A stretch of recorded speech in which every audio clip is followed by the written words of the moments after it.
Hayır, muhabbetin şundaq manaları mı var? O insan kalbinin nazik melodiyası. O insan güzelliğinin mükemmelleşiş menzili. Muhabbetin şundaq manaları mı var Kaysar? O insanlar ruhi dünyasının parlak kuyaşı.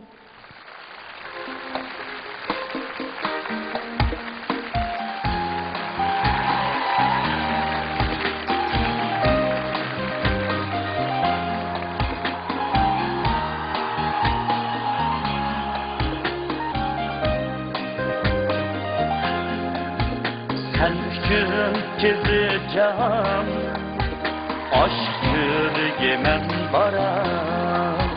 Seni de kinim fida, eşti vafalım men bara. Yeseger muşakkat, ya gider elem sana. Derdinge derman bulur, Geldi cefalı men bara.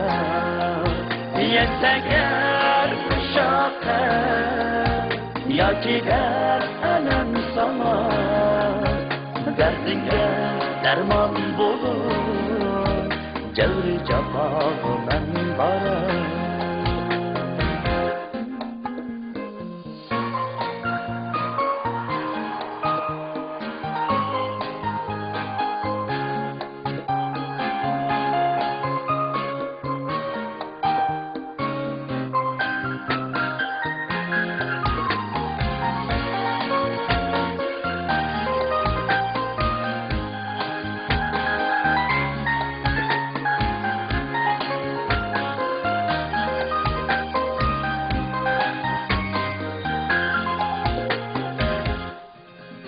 Meyli sen üçün keysen, cennet kulağımı.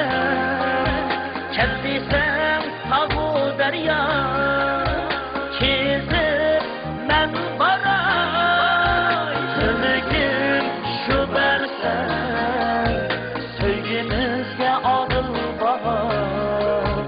Bir ömür serdaş bulur, Bəxi təxtigi mən baray. Sönügüm şu versen, söygümüzge adıl bahar. Bir ömür serdaş bulur, Bəxi təxtigi mən baray.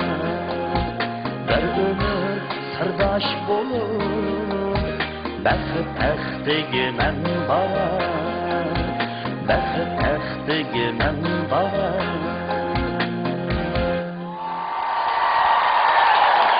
Rahmet Anvar. Şeyhiz karanglasak ruhsat mı? Nereden başlasam bula? Avval özümü təsir qılğan bir işində ya.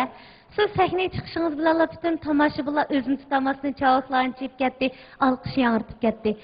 Şunlar o'ylab qoldim, men har qitim sahneye chiqsam mushlarni shunaqa alqış yağıras ekan, balkim Anvar akamning mushnaq sizdek yarab ketdi bo'g'ay deb o'ylab qoldim. Men uyitib qo'ying a.